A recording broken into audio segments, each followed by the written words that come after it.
Hey guys, welcome back to another video. Well, it just came to my attention this week, because I constantly dig, that the company that crashed into us just shut down. Now, mind you, this company, this MC, opened about a month before the crash happened. So if you're not yet aware of what we're going to be talking about, we're going to be talking about chameleon carriers, because I'm almost 100% certain that this outfit was and is a chameleon carrier. Today we're going to be taking a deep dive. What are chameleon carriers? How do they operate? Real cases. And crucially, how FMCSA's new system, specifically eliminating MCs starting October 2025, is a step in the right direction, but not a solution.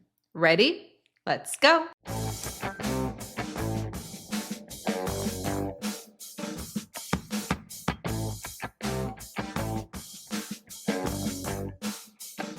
All right, let's define the beast. Chameleon carriers, also called reincarnated or zombie carriers, are basically companies that deliberately shut down after they get slapped with violations, out of service orders, get put out of service by the FMCSA, crashes, and so on. But they don't just shut down and move on. They don't even fix the problem. They just rebrand. New company name, fresh MC, and DOT more often than not, a slight change in the address, and boom, they're back on the road with the same rusty rigs and unchecked drivers. Why do they do that? Very simple, to dodge accountability. As you guys know, the FMCSA oversees everything, and if you start racking up violations, the FMCSA is going to start auditing you. And if the audits are consistently bad, they are likely to put your company out of service. And even if they don't, when you rack up violations, it's going to be harder for you to work with brokers or direct shippers or whatnot, because everyone is focusing on those CSA scores. But chameleons, they exploit the gaps in trucking, and instead of addressing the issues and working through them, they just shut everything down and start off with a clean slate, where they often get someone they know or a family member or a friend to help them open a new company with a new LLC, a new EIN, new address, new phone number, everything. Clean slate, ready to work. So unfortunately, I wish I could say this is just a theorized problem, because no one really knows, but it's not. It's an epidemic. So in 2012, there was a report presented by the Government Accountability Office, and they found chameleon traits, again, 2012, chameleon traits in 1.5% of new applicants in 2005, jumping to nearly 3% in 2010. Now, if we fast forward to 2021, the FMCSA greenlit almost 110,000 plus carriers. And even if we say that only 1% of those are chameleon carriers, that's still 1,100 carriers that are chameleon carriers. So how do they pull it off? Well, there is a multi-step process. Step one, you must build up violations. Stop maintaining your rig, break the rules whenever and wherever you can, and boom, the basics scores start tanking. Or in our case, a month after opening your authority, why don't you just ram into another semi-truck on an open freeway? Number two, the FMCSA sees the basic scores, especially if you're a new carrier and you're quickly racking up violations and the same violations over and over again. All of a sudden, you're exposed to more audits, or in the worst case scenario, you get put out of service as a company, as in you are not allowed to operate at all. Step three, once the FMCSA intervenes and your scores are completely horrific, it's time to shut down your company. File for bankruptcy, leave unpaid claims, ignore the out of service orders, just completely destroy your company, get rid of it, bury it, rest in peace. Step four, the rebirth of the chameleon carrier. Get a family member, a friend, an acquaintance to apply for a new USDOT number or MC number on your behalf, tweaking some details so that the FMCSA cannot link you to the company you had that was put out of service or racked up violations. The dangers? catastrophic. According to the report by the Government Accountability Office, they said chameleon carriers are almost 3 times more likely to be involved in a serious crash compared to a trucking company operating by the book. From 2005 to 2010, chameleon carriers were responsible for accidents that killed 217 people and injured 3,500. Now, again, this is data up to 2010, and what we all know is that from 2021 to 2023, there was an influx of capacity, and statistically speaking, the more capacity that comes in, the more statistically probable it is that a lot of those people are chameleon carriers. And this goes beyond safety, right? There are some economical implications for everybody. I mean, they screw up insurance for everybody because these chameleon carriers end up costing insurance millions upon millions of dollars every single year. I'm going to give you my personal example with this crash. They had their authority for only 1 month before they caused this crash. So they had insurance only for that 1 month, which means they probably made a down payment and also perhaps made the first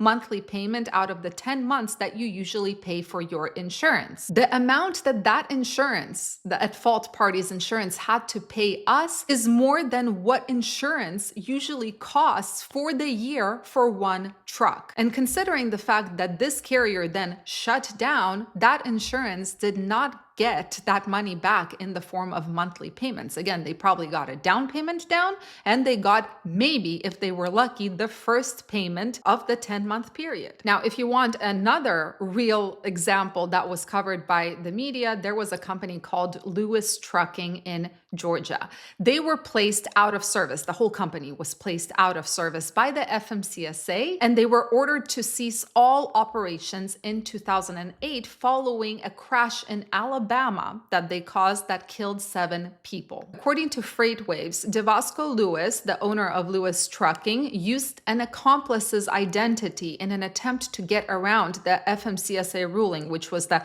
out-of-service ruling, as in stop all operations immediately. And he started a new trucking company or companies after the Alabama accident. Lewis was later convicted of murder when he hired a hitman to get rid of a witness testifying against him in his FMCSA fraud case. I mean, wow. But there is somewhat of a light at the end of the tunnel, and that's the fact that starting October 1st of 2025, the FMCSA is pulling the plug on MC numbers. Now, there's a lot of confusion here. It's not for existing MCs, at least not yet. It's for people who are applying for new authority. Basically, if you're applying for a new authority after October 1st of this year, your USDOT becomes your one and only identifying number, whether you're a freight forwarder, broker, or carrier. Now, I know that the FMCSA is doing it to prevent fraud, and partially it's done to prevent chameleon carriers who open up new MCs and continue operating. But something I have realized, and I know you guys know this too, is the fact that a chameleon carrier doesn't only open a new MC number and operates under the same DOT. No, because that links it back to the original company. They usually open a new USDOT as well. But again, there is some hope because the FMCSA also has a new vetting system when applying for new authority. So according to FMCSA's Office of Registration, all new applicants registering for a USDOT number in the current Unified Registration System, URS, will be required to pass identity proofing and verification. And the following identity proofing and verification steps are outlined. Number 1, you have to scan the QR code in the URS with your smartphone or tablet to open the identity verification session in your browser. Number 2, select a language, document, country, and document type, identity card, driver's license, passport. Number 3, take a photo of your selected document. Number 4, take a selfie by scanning your face. And number 5, return to the URS to complete the identity verification process and finish your registration application. So considering this verification process, it's going to be hard for the same person who had a company that they shut down because of a bad record to open a new USDOT number simply because it's going to link them back to the first identity, right? But as we talked about before, these chameleon carriers, unfortunately, what they do is they get a relative, acquaintance, or friend to help them open up a new authority. And they do this under the business partner disguise. So as far as I can tell, this whole elimination of MC numbers and this verification process, yeah, it's a step in the right direction, but it's definitely not going to eliminate or even significantly reduce these chameleon carriers. Now, question for you guys, what do you think would be the best course of action that the FMCSA and the Department of Transportation could take in order to eliminate them or at least reduce them significantly? I have thought long and hard about this and couldn't really come up with a centralized solution. I was thinking, okay, maybe you can check against prior businesses, EIN numbers, phone numbers, emails, addresses, identities, but all of that is, I mean, it's so easy to change that, right? You can get an EIN within 20 minutes. You can open up an LLC within 20 minutes. You can change your address by using, what are they called? Those offices, virtual offices. Although I do think FMCSA is going to start red flagging virtual offices. Phone number, email, fax is all easily changeable. And in terms of identity, again, I said this, they use family, friends, and acquaintances as business partners to open up a new authority. So the only real way of really reducing them is removing the incentive, which means that there needs to be a much stricter barrier to entry into this industry, because right now the bar is not just low, it's underground. Anyway, guys, let me know what you think the best way to battle this issue is. Wishing you all a fantastic rest of your Wednesday. Stay safe, stay healthy, and keep learning. See you in the next video.